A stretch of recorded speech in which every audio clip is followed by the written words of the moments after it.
Decorating Pages is a podcast dedicated to taking you behind the scenes of the designs of your favorite TV shows and films.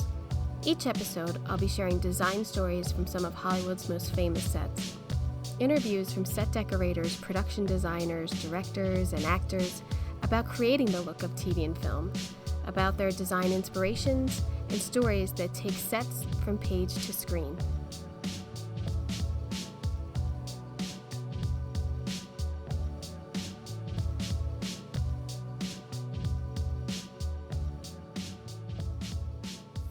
Hello, and welcome to Decorating Pages podcast. I am your host, Kim Wanup, and this is it. This is the last podcast of Emmy-nominated people for this year for production design. This episode today is with production designer Shayne Fox of What We Do in the Shadows. I hope you enjoyed yesterday's episode because I really liked rewatching Wednesday, and production designer Mark Scruton talked all about his project there. I have been very lucky, and maybe because of the strikes, people had more time to talk. But it was been great just to talk to people and just to hear all the hard work that I know goes into these sets, but always surprised, even like with Mark yesterday talking about he built that whole city, that whole little town. I mean, that was crazy. And then today with What We Do in the Shadows and the markets that they had to build and the huge bar and like just amazing amounts of work to make these projects come to life. But that's what we do. It's like magic. What else? I talked about everything that I'm watching yesterday. Kind of probably should have kept a couple till today, but I did forget that I am watching Only Murders in the Building with set decorator Rich Murray and Patrick Howell, the production designer. Every episode is just too funny. And also on the podcast, creator, writer, director John Hoffman was on talking about his process too of the show. So I feel like I'm fully invested now that I've talked to all those people about it. And yeah, it's just a funny show to me. And Tina Fey's back on it. Sorry, spoiler, but yeah. I mean, Meryl Streep's on it. You gotta watch it. So yeah, that's, besides that, I'm still, as I said, starting this film study series of watching nominated production design films that have been nominated for Oscars throughout the years. So I deep dive into that. I watched a really interesting movie that I want to talk about, but I don't want to blow it. But it's a sci-fi film, which I don't really like, from way back, nominated for production design. And it was pretty interesting. Having just done space and seeing technology and everything, and the year that this was made versus reality of when a spaceship went up, it's pretty good. I think that NASA watches those things and just takes their designs. I don't know. Could happen. What else? I don't know if people outside of the Emmys get Emmy magazine or can look on the website to get it. You might have to be a member. I'm kind of sure that you have to be. But there is a terrific article in this month about David Milch. And he presently has Alzheimer's, and how they got all of these questions and answers out of him is beyond me. It's crazy.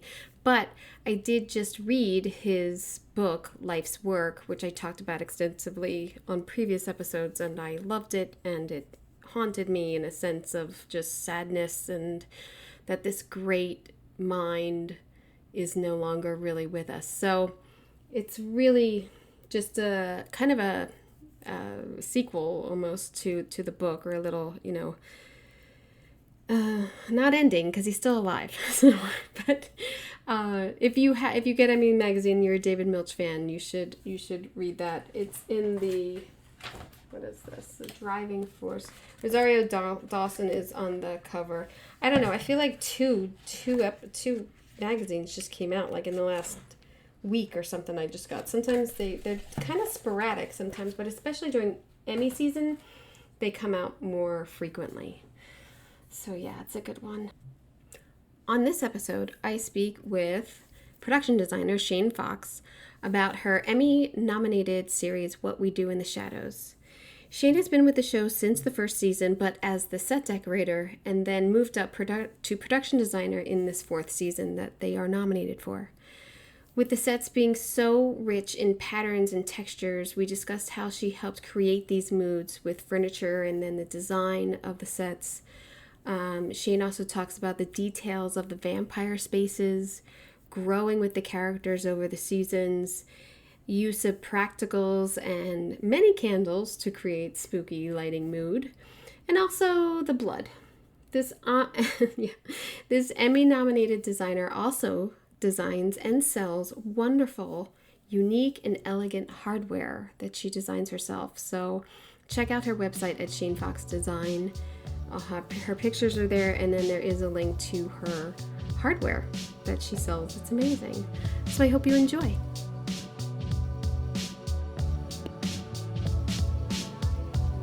Yeah, I know, right? Crazy times, but we're on the other side now. Yeah. Where are you? Are you in New York? No, I'm in Toronto. Oh, you're in Toronto. I'm Canadian. Ooh la la. Is that where they shoot the show? Yeah. Oh, no way. Yeah, Toronto looks like Staten Island, sort of. I bought it. Yeah. Are you a fan of the show? Do you watch it? I am an absolute fan of the show. I was late to it. I binged it all last summer. But I knew it's one of those things, like, I know I'm going to like that. I'm going to save it till I can binge it. And then I did, like, 4 seasons or whatever, 3 seasons. And then... Right. Oh, my God. It's fantastic. Have you been there since day one? Yes. So I've been... the first 3 seasons, I was the decorator. Mm-hmm. A set decorator. And then in season 4, I stepped up to production designer. Did season 5, which is airing right now. And we're in prep for season 6. For season 6. I'm still here. Did you, you're still there. Well, congratulations on your Emmy nomination, number 1, because it's awesome and well-deserved. So and even every year because I look at sets and everything, even every year the show has been nominated for an ADG award, I'm like, people are watching it for the right reasons. Like, that's good. Yeah. Oh, so sweet. Thank you. Did you want to be a designer, or this opportunity came up? Being a designer was definitely something that started to become a little more important to me in like the latter years of me being a decorator. Yeah. I found myself in situations working with designers sometimes that I felt like I was, I don't know how to put it, maybe, I don't know what the right words are. Well, yeah, it just seemed like not on the same page. not on the same page, or doing too much of their work. Yeah. Or been there. Finding myself having to sort of dumb my voice down, or like keep quiet about things that I knew maybe I didn't want to keep quiet about anymore. You know what I mean? Oh, absolutely. And then it was more about, I've been decorating for a long time. It was nice to like start having different challenges and like thinking about different things and solving different types of problems and being able to make decisions that were bigger and have more impact than, picking the perfect fabric and the couch orientation and what kind of blinds we're going to go for in that set. You know what I mean? Yeah. Oh, yeah. So, I mean, I have production designed other shows, just way smaller, totally different, not as interesting or on this scale before.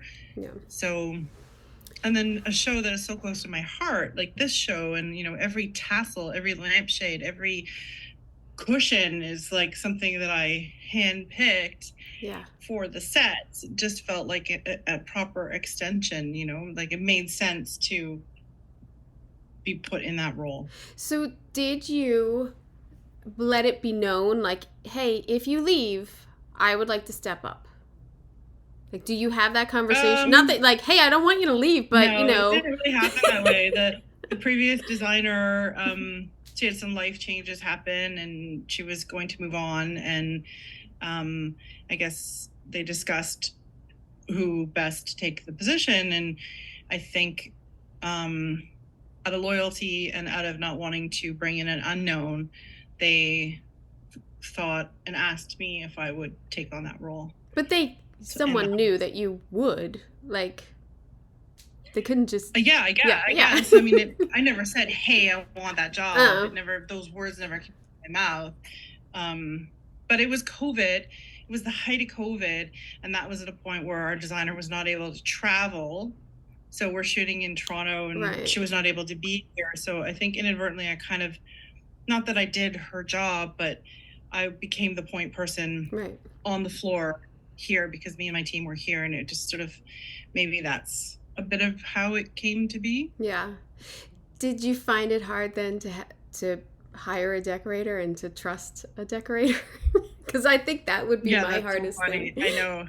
Well, so my main buyer at the time, my main buyer was Carrie Wiley.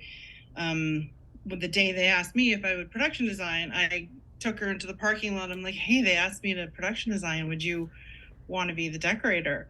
And she looked at me and she said, only if we can win an Emmy. Well, then, you know what? She's a smart girl. She got to put it out there. I like, can't guarantee that. The likelihood of that is pretty slim. I don't know what to tell you, but you know, she's like, well, I don't really want to take on the extra stress of decorating and all that stuff. And I was like, don't worry, I'll be right there. It's going to be hard for me to let go.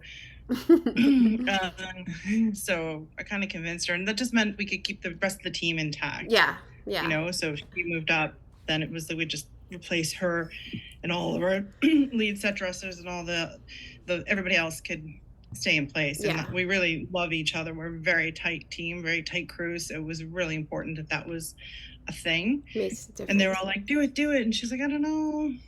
And then when we started doing it, it was like, she's like, I still feel like you're the decorator and I'm just like the lead buyer, but it's because I couldn't let go. Yeah. You know, it was like, I know how to decorate this, especially this show. I know how to decorate it. And I still love fabrics and curtains and couches and all the things that I can't just stop thinking about exactly. That's why I'm asking this, because I don't know if I would just be like, listen, go to Omega. It's in that row, blah, blah, blah. Like, I know it's there. Exactly. I think, I mean, I'm just going to be that kind of production designer, I think, that does care about the set decor more than others, maybe. And I guess everybody has a different route to how they end up being designers. Some come up as from set design route, some are scenic painters, or, you know, everybody comes from somewhere else. And that part of you never leaves, I don't think. No. You know, I'm still going to, you know, just 20 minutes ago, I was in the set deck office and I was pulling the blinds material and the flooring and the carpet, and I'm putting them all together. It's just how I do things, and we all gather around and we work together. But so I haven't really let go of that, but I think it only makes you a stronger designer, having that know-how and having that, like, no, I know we could find that fabric. Well, I know we can. You know, when I'm designing a set, sometimes I'm like, well, no, the windows can't go to the floor in that room because we need somewhere to put furniture. You know, you can't just have a room full of windows when you're doing an office. You need somewhere for the credenza to go. Thank you. So I do design sets, with these things in mind, because I've been handed floor plans and I'm like, how can I put a bed and a desk in here, and how we know the guy needs to come through the wall, which wall, like, it's not working because nobody thought it through the way a decorator would. Right. How is that with decorating and designing for the show, with some of the special effects that they have of, like, you know, the bat flies into the chandelier, or, like, you know, going through walls or anything like that? There's a lot of moving parts. Yeah. We start with the script, right? We know, okay, here's the story, here are the beats, here are the question marks, here are the challenges. And then we work it through, you know, in the concept meetings. It's like, really, do you really want this chandelier to explode, or can it just sway? Or, you know, what are the fun things that we should be fighting for? You know, what's going to have the biggest bang for the buck? And then we work with the director and be like, okay, how do you want to do this? Where's the camera going to be? How do you want the actors to interact with this thing? And then if it really is like a crazy gag, then we know that the stunt people and the special effects people will have to test it. So we'll have to build a rig for them ×3 for them to troubleshoot it. And then on the day, we'll probably know we need another 3 to have 3 takes for this thing to happen, you know? So things can snowball pretty quickly. That's why we always try and understand what are the biggest bangs, what are the things worth fighting for, AKA spending. energy and time, Yeah. resources. Right. So, yeah, I mean, especially on this show now that we're going into season 6, with all the stunts we've done and all the wacky things, they keep trying to outdo themselves, Right. you know? Well, yeah. They Want to make it bigger, want to make it better, Yep. more cinematic, more over the top, more things flying around, more blowing up. Well, yeah. I think it happens a lot more in comedies where development of characters and everything, and then if a network allows it, by the time it gets to season 3 and 4, they hit this magic stride of like, Yeah. okay, the actors know, and then the writers know, and this is the path really where the jokes are. And there is always, like on Parks and everything, like it was always like, well, what are we going to do now? What can we? So I totally understand that, trying to make it bigger, better, wow factor. Bigger, better, and more interesting and more challenging. More blood for you. More captivating, yeah. Kills me whenever, like, I know that it's this one that's airing, but that back of the store room, and he gets bitten, and it's just like blood everywhere. I was like, oh, what a nightmare. Yeah, that was a funny, because you're reading it, right? And you're like, I think that was the first script of the season, and it was like the first scene. I'm like chomping at the bit to read the scripts, and it's like, and there's blood spraying everywhere. And you're just like, okay, here we go. What we do in the shadows.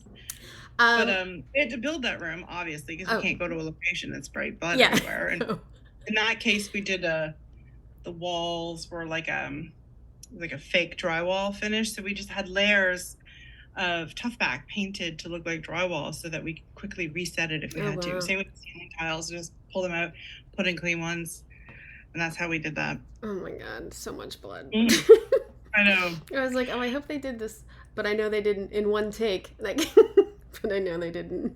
We got it in the first take, so we didn't even have to reset everything. You know, we do all this planning and safeguarding, and in that time, they got it. Well, wow. That's fantastic. That's amazing.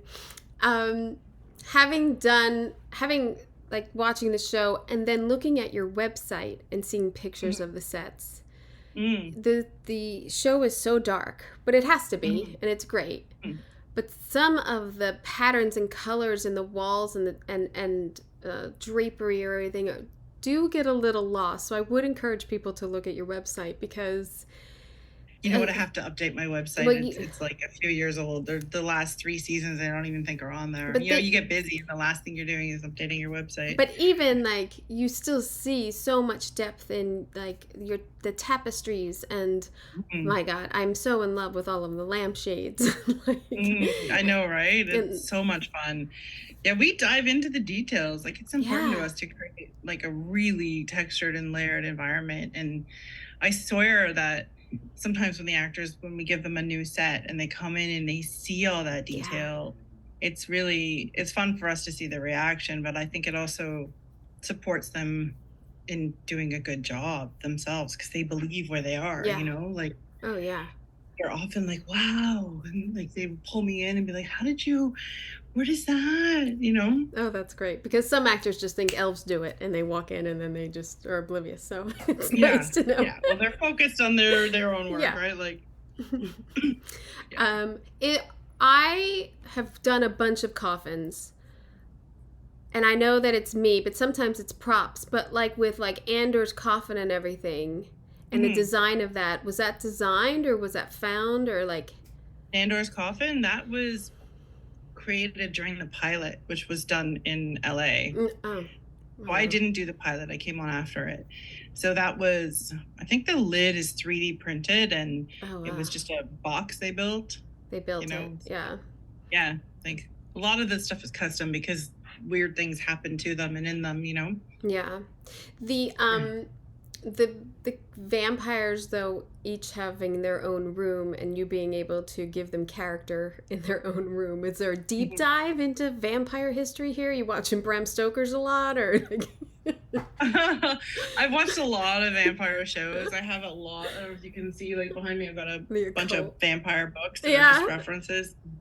You know, I joke sometimes that I am a vampire, because I feel like really fair skin, and I put on a lot of sunscreen all the time, and I'm like, I'm a vampire, but like I think there's some truth to it, because I've just been in vampire Mode.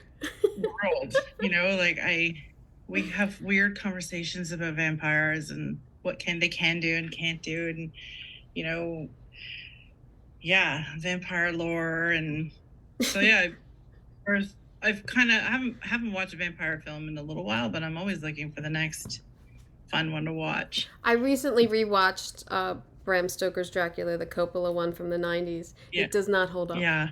It does not. No, it doesn't. No. Oh, but it's its own thing. It's just I it holds up know. against itself, I mean, I was a big fan of that movie, and I haven't seen it in years, and I was like laughing out loud of like, oh my god, Yeah. this is so stupid. There was a remake recently of the Brad Pitt, Tom Cruise one. What was it? Oh yeah, it's a series, Interview with the Vampire. Yeah, I want to see. I haven't seen that. Those sets are phenomenal. I haven't like watched it, but I've zoomed through for their sets. Their sets are pretty good. Oh yeah. Yeah. No, I need to watch that. But is the show good? Does it? I didn't I only zoomed through to look at sets. I didn't watch it because I read that book. I will love that movie. I don't know if I need to do it again. Yeah. Yeah. What else? Oh, how is it? And I know this for myself sometimes. Of when you're finding set pieces or when you're designing the sets, you also have to keep that comedy in there and that balance of designing, but like keeping the comedy in. Do you find that frustrating or like a different challenge? No, I love it. I think on Shadows it's particularly fun because we have the luxury of being a period show that's present day. Yeah. So I can pull from any period. So sometimes it's funny to put like a totally modern thing with a Victorian thing, or I mean, that's just one of the things that we get to play with. The comedy is really, though, on the page and in the performances, and our work just sort of supports all of that. And if we're able to add things that we think are funny, sometimes they resonate and sometimes they read, and sometimes it's just for us. Like little jokes between us. I always think of that puppet as like the Nadja doll? Yeah. And I love that. I love the costumes and everything. I gotta ask, like, how is it like designing with those costumes? And I think too, like especially with sofas or rooms, not making it too dark so the costumes don't get lost because they're also dark. How does that? How are you going with that? Because everything's pretty dark. It is dark, but I think I noticed, like at least in season 5 that's airing now, I think they must have done some different coloring in post or lighting or something, because I feel like we can see things better. I think we're learning as we go the different DPs and just building on what we know, and then in post, I think they've lightened things this year. It just feels a bit brighter, and then I can see the details of the sets, like you were talking about, and the costumes. Yeah. So. Yeah, I mean, the darkness was tough in the first season because everything was lit by our set deck practical lights, which was like, we kept having to throw more lights in and more lights. And I'm like, you guys need to light the set. Like, can't just be. Are you all hard ceilings? 1,000 soft ceiling. You have soft ceilings. They're like soft blocks. So they can do it. They can do it. they can, but then it was like too stark, and it's like finding the balance, and you learn as you go, right? And you see the footage, and I think it's gotten brighter, the show, and I think then our sets are more visible, like the textures and the patterns you were talking about. But the Nadja doll, Laura, our costume designer, Laura Montgomery, she's amazing.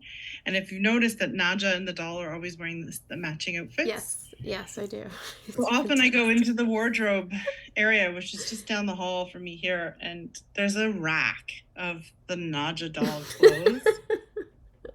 So it's like a little dress that matches like Nadja's crazy poofy dress, and there'll be like little shoes and the little pearls and the little hair clips. It's like to die for, adorable. Oh my god. I love it. That character altogether is just like ridiculous and amazing at the same time. Like, I know. Love it. So funny. So funny. I'd have to say my favorite character is Laszlo, though. I just crack up. Yeah. Whatever he says, I just like crack up. I love it. I know. His intonation, the way he like can draw a word. New York City. Yeah. He's fantastic. Funny. How did you how did you, once you got like the show rolling and everything, because I've taken over after a pilot, I must say. I've done this too. Mm-hmm. And there's that feeling of, okay, we got to keep everything the same, but I want to add and I want to make it my own type thing. Right. Even as a designer, if you're taking over the show, like how do you feel that went? Like, because you can't really change, you There's just can change things, constantly but new things to do. yeah, We keep the continuity, keep the old of the previous designer, and there was someone before her who designed the movie and then the pilot, and then she came in and designed the first 3 seasons, and then I took over. So there's always that continuity, but like there's new stuff. Like season 4, we had a lot of new sets that we added. Like I added a kitchen to the mansion. We did the cabin that they went away to. We did my God, we did the whole Go Flip Yourself episode and the Dream Closet and the night market. And then things like Colin's room in season 4. Yeah. It was already designed, but we made an underwater version of it. So that's quite a redesign, because really the room was just 4 walls, but now we had to make it so it was safe for actors to stand in water waist deep.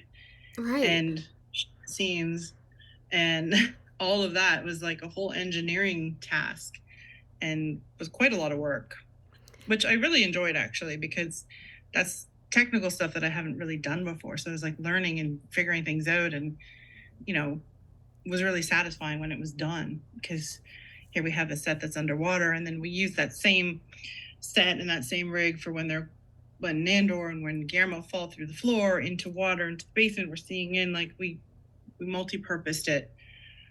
So yeah, we someone else designed Colin's room, but we had to figure out how to make it underwater. Right. Which not simple. No. It's almost probably a redesign in safety. It's a redesign for lighting. It's a redesign for actors. It's a whole 100%. And like logistically it was crazy, because we had to have a pre-flooded room, the flooded room, a post-flooded room with evidence of flooding, and then I think there was one more. We ended up building that room 4 times. Oh my God. Because there were just 4 different scenarios that needed to be. So logistically, it's like, wait, which room is this? Which version? And then like, scheduling it. It's like, okay, this is post-flooding, complicated stuff. I'm mixing it up. Was the nightclub last season? Not just nightclub? Oh, sorry. You just cut it. Oh yeah, not just nightclub. Yeah, that was. Yeah, that was huge set. Season 4. Huge. Yeah. Oh my gosh. Yeah, so I mean that was we were repurposing the archives library, which is from season 3, but we had to do the branding. Here, there's her. Yeah, you got her neon in the back of you. I love it. Yeah. Yeah. So we branded it, and then we built a stage, and we had to build the big bar thing, and then the blood rig and the sprinklers, and yeah, it was a lot of work. Yeah. So, but it looked fantastic. I mean, a bar's enough work, but like. It looks huge on the screen too. Like it wasn't tiny. It's quite a big place. Yeah. Yeah. It's a big set. Yeah. The height of the ceilings looks huge too. Yeah. I don't know if you remember, but the chandeliers in there are 8 feet in diameter. Oh. It gives you a sense of the scope of the room. It's big. Oh, that's fantastic. Yeah. It's fun. See, it's funny because in watching it, and then I'm sure like working on it, although you have a time stamp of like when you started to design, the sets almost start to run together because you're like, oh my God, how did they do all that? Well, yeah, because I was here when I wasn't designing, I was decorating. So it's like, it's all one big mishmash for me. Yeah. Are you like a 9-day or 10-day shoot per episode? It's usually we do it in blocks and pair blocks together. We're like 10 days for 2 episodes. Oh wow, that's tight. Yeah, it changes though depending on the scope of things and what needs to happen. So it's always a moving thing, but it's around that. Yeah, considering how much you build per episode, that's a lot. That's a lot. I know, exactly. It's like it's when we're in production, it is mayhem. It is go, go, go, go, go. Plus, you're prepping the next block. So we all know how that goes. It's Always. not like you're Oh just yeah. shooting and then you're like, la-di-da. Oh, next week, I don't know what I'm going to do with my week off. There's no more like built-in hiatuses anymore, unless you get one, which would be fantastic. But I haven't heard of anyone getting a hiatus in years. No. No, hiatus. Oh my gosh, remember those? Right? Yeah, no. Yeah. Yeah. That would have been nice. Yeah, no, we don't. I'm happy that we're now that we're working and when a lot of people aren't. So I'm thankful for that. So is it a WGA? Is it America? Is it an American show or is it a Canadian show? Yeah, no, it's an American show. So we have scripts that we're just in prep right now. We're not shooting. Right. So there's no like we're not. So we're still in prep. We have scripts that were written before the strike happened. Yeah. So we have enough to prep to go on until, I mean, very soon we're going to hit a wall where we can't do more without writers or actors. That really hasn't happened yet. Yeah. I was on a show that we had 7 scripts, but they still shut it down. And that was annoying because it was before the actor strike. So they could have, I feel like they could have. Oh no. Do you think it'll come back though? Yeah, they're supposed to. I mean, the producer's been in touch and everything and so lovely about, like, you know, can't wait to see you again, but it's don't know when. Who knows when, but... such a weird time in the industry, eh? Yeah. It's, it's weird and it's sad because I think all people just want to be, you know, treated fair. I don't think anybody's really asking for, like, a ridiculous get. Oh, for sure. For sure. And you look at the numbers and like what everybody's asking for, it just doesn't seem that crazy if the executives take a little bit of a pay cut, maybe. Well, the other thing is, like I've said, they've been under this new contract for years. They've gotten away with a lower rate for all of these shows. So you kind of got away with it for a really long time. Bravo. And now it's time to be like everybody else. It's not... Yeah. And also it's about the transparency too, about like... Oh, yeah. Like, you don't know. Like, let's share the info, you know? Don't you find that weird? Because I've done streaming shows too of like, well, it's out. Like, it's out. I don't know who's watching it. Yeah. People could watch the whole series in a day and like, nah, that's it. Yeah. Now what do I do? And you don't, I mean, you're kind of like, oh, it's on Netflix, sometimes they'll tell you if it's number 1. I don't even know if those things are true. I think it's just like to get you to watch something based on your watching algorithm. Do you remember like we used to be able to get the reports and like the numbers, like 500,000 people watched the first episode. The Nielsen ratings used to come out like what, every Thursday morning or whatever, and you'd be like, oh man, we tanked it last night. Yeah, so funny. Now it's like, oh, I don't know, we picked up for another season. Yeah, that's nuts because I don't know anybody who watches this. And then you're like, are we trending on TikTok? Is that the metric now? Like how we measure things? Do you have any favorite sets that you've done? Either design or decorating? Season 4, I'm really proud entirely of season 4. I feel like my little team worked really hard and we just killed it.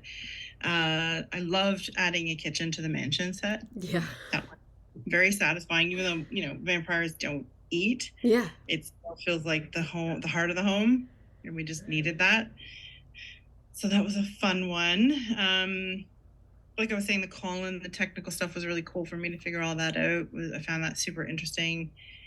I loved the cabin that we did, Sean's family cabin, hunting cabin. Oh, yeah. We built that in studio. That was a fun one to do. Fun locations, like Richie Suck's apartment. I don't know if you remember that one. Yeah. Crazy stories. We went in like the day we started set dressing that and it was flooded. It was like freezing cold outside and it was flooded. I'm like, oh my God, how are we going to shoot in here? There's like 6 inches of water, but miraculously all the water went away and we just shot it. It was great. That guy had a problem. That guy needed the location money. Yeah, oh my gosh. And then, it wasn't really, it was a silo. It was like an old, it wasn't a home by any means. It was like a weird industrial tower, basically. And so we shot his apartment at the base of it. Oh my God. I don't know if you remember that character. That's so Richie funny. Suck. He was in the bar. a performer in Nadja's bar. Right, right. And then the night market, the one that we submitted for the Emmy consideration, that was pretty fun. It was a satisfying install. Do you find yourself now on the design side looking at like, oh, I know lighting wise this is going to be candles or this is going to be like, are you making design choices based on more candle lit rooms or Not so much, but I do have a good feel for the lighting on the show because like I say, a lot of the early years, a lot of the lights were what I could provide. You know, and then we sort of hammered out what looked best and what worked and what type of light bulb. And, you know, we did flicker bulbs for the longest time because it looks like a flame on camera. And then, you know, the lighting or the lack of lighting can impact a set like immensely. Oh, yeah. No. Yeah, and it's like everything. So I focus a lot on lighting actually, and you know, collaborating with our DPs to make sure that we're all on the same page and that we like the feeling. And lighting can be sculptural, it can be give you ambiance, and could be, you know, where things fall off into darkness can give you so much grace and so much drama. Yeah. You know, so lighting is very much a key element. And when I think about our sets here on Shadows. Yeah, and it's beautifully done, and I have had a hell of a time the last couple shows with like everything being have to do like be changed over to LED. Oh yeah, well, there's like, that whole chestnut, right? Yeah, so that's fun. Yeah, but and it depends who you ask how they feel about LED versus incandescent, and it's a whole new world. I heard that we're not going to be able to even get incandescent bulbs soon, no. Like there's a whole thing too in California. If you want to buy certain fixtures, they won't even send them to California because of the type of bulb. Like California doesn't allow them anymore. So that's a whole that's like a whole thing. It sucks. Yeah, we do a lot of custom lighting too on the show. We like our wiremen are very busy because we're constantly trying to reinvent and make things neat and not boring. Yeah. Well, I don't. There's not one episode has ever been boring in my watching all of it. Yeah. So fantastic. Let me see. I want to ask you about the hardware too, because it's blowing my mind that you have time to decorate, now design, and have a amazing hardware business. They're beautiful, beautiful designs. How did you get into that? So that was a result of the film industry, actually, because there would be, you know, between gigs, I found that there'd be like this, you know, you're working, you're getting paychecks, you're earning, you're doing, you're creative, and then the job would stop. And if you didn't have another job lined up, you're either, you know, creatively bored or broke or both. Yeah. So it was like, okay, I wanted to design a business for myself that could be a creative outlet, and that could be something that I would start as like a side hustle on the side. So have another stream of income. Yeah. Smart. And that, you know, just try it and see how it goes. And I love things. I love stuff. I love hardware. And you know, I've always found that the hardware that I could get locally was never as exciting as I wished it was. So I made my own. And what started as a side hustle is now a small company that's, you know, thriving, and I'm sending hardware all over the planet. Oh my God, that's fantastic. Do you use it on the show? I have a couple times. I'll just bring in like things that are, you know, seconds or pieces that are marred that you'll never notice on camera, but I couldn't send to a high-end design firm or something, you know, I can't sell it. So I'll just bring it and put it on the set. So I've done that a few times. That is fantastic. They're beautiful pieces. I looked all through it. Like, I was like, wow, thank you so much. So I love smart. bronze. I love the process of casting bronze, and I love experimenting with it. And it's resonating with the folks out there, the designers and stuff. And so it's very unique, and the craftsmanship looks amazing on it too. Oh, thank you so much. Oh yeah. Yeah, it's my other baby. It's tough. I'm not gonna lie, running a company and running the teams here, and you know, being the production designer on a busy show, but I don't think I'd have it any other way. Like, I am a creative person.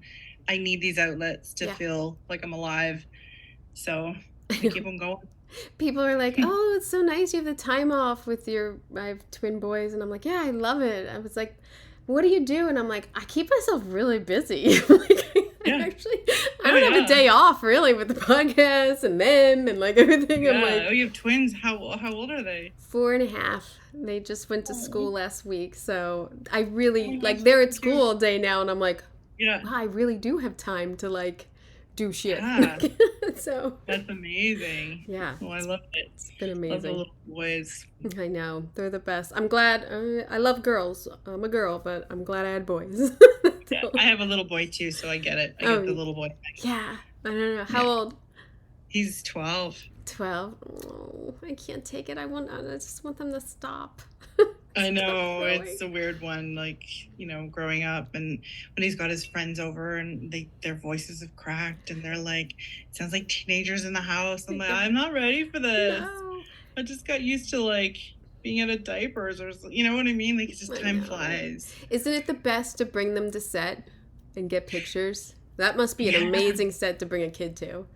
Yeah, well, it's been COVID, right? So I couldn't bring him recent years. Oh, yeah.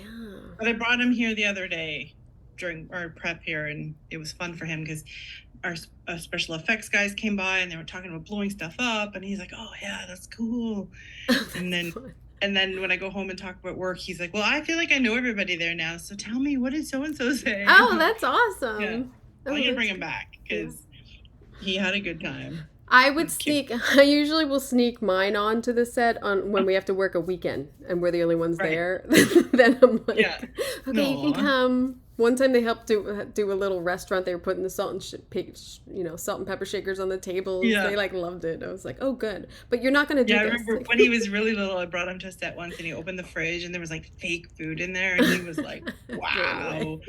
He's like, look, Mom, it's a fake strawberry. I'm like, I know, put it back. Yeah. Yeah, that is like it helps a little bit of like, oh, I might have missed something or I didn't get to tuck you in that night, but like, look, you got to see mommy work. Like we say that all the Yeah. time, like I want to go back to mommy work, and like, Yeah. so that's always good. funny. Love it. So I won't see you. I will meet you because I'm your governor, but I won't see you till January now, which is a bummer. Are you going to come to the Yeah. Emmys? The Emmys? Coming to the Emmys? Yeah. Of course I'm going to come. Okay, good. So then I'll meet you then. You never know schedule wise. Some people aren't able to come, but you never know. But Yeah, wouldn't miss it because, we were nominated in season 2 mhm. and that was like the height of COVID. Like there was no travel. I couldn't even leave my house. Oh. So I watched it all Mwah. from home, so I'm coming Oh, to the good. Emmys. Oh, good. Hmm. Yeah. Are I you? hope maybe they'll settle soon and they'll move it up. Do you think there's any possibility of that? No. No. I think that it was hard enough to move the date and to get it coordinated, Yeah. like with the network and like the Right. venues and everything. So Of course, yeah. I think that it's January, and then if it's not settled close to that, they have to push it, or I don't know what they'll do. So It's got to be settled. I know. Tell me it'll be settled. I know. Hoping. I just heard something like maybe Labor Day, after Labor Day, the writers might. But I don't know where, like, everybody hears something and you're like, where'd you hear that? Like, I don't know. Right. Like, I don't know. Yeah. How truthful. Words through shores. Yeah, exactly. Yeah. So who knows? But I hope it's got to be soon, right? It's got to be. Yeah. Yeah. It's ridiculous, But it's right? gotta be someday.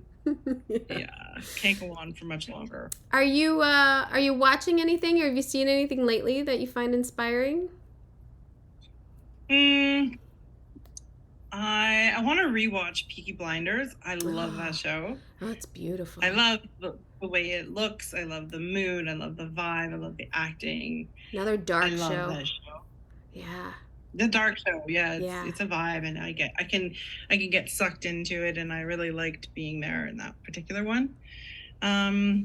What else have I watched lately? I enjoyed? worked with that DP, and he's amazing, and his work is phenomenal. So beautiful work. Yeah, it's on that beautiful. show. I just love it. I love everything about it. I want to rewatch it again. That's a good Just one. eat it up at the weekend. Yeah. Trying to think. Yeah, I've been watching stuff, but I just can't think off the top of my head. I've been into like low budget horror movies. Oh, that's a good I don't know genre. why. It's just, because I can watch them with my son, and sometimes I get a little saturated with all the big budgets and all the glossy stuff. I just want to see, like, full-hearted filmmaking Yeah. where people are trying to do a lot with a little. Are I you don't know. talking like That's what's Friday the inspiring me. 13th? Like, what do you, or like, I don't know. There's all those. Oh my God, my words are leaving me right now. There's that series. I can't even think of the name. Final Destination? No.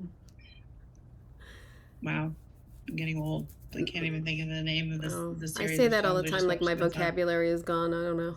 Yeah, yeah, yeah. Just basically stuff that just like the projects, they feel so earnest. Like that they had like $6 million and they're trying so hard to like Yeah. get it good. I don't know, find that interesting.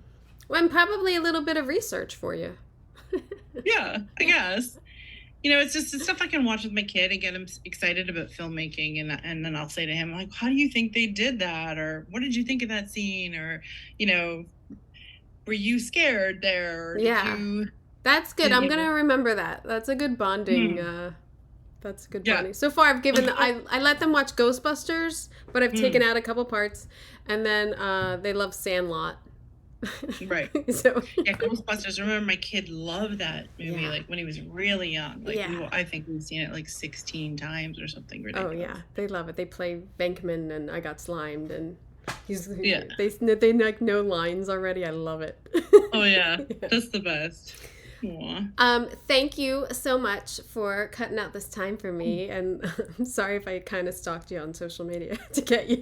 No, that's okay. Thank you so much for chatting with me. And like, I there's a whole inbox I just realized I have on my phone, on the Instagram, I didn't know about. It's a lot of messages there. It's weird too, because I always hesitate to contact someone because I feel like when I'm like, oh, I have a message, like I didn't even know I had a message on there. It didn't tell me for like a week or something. Like, it's not very good.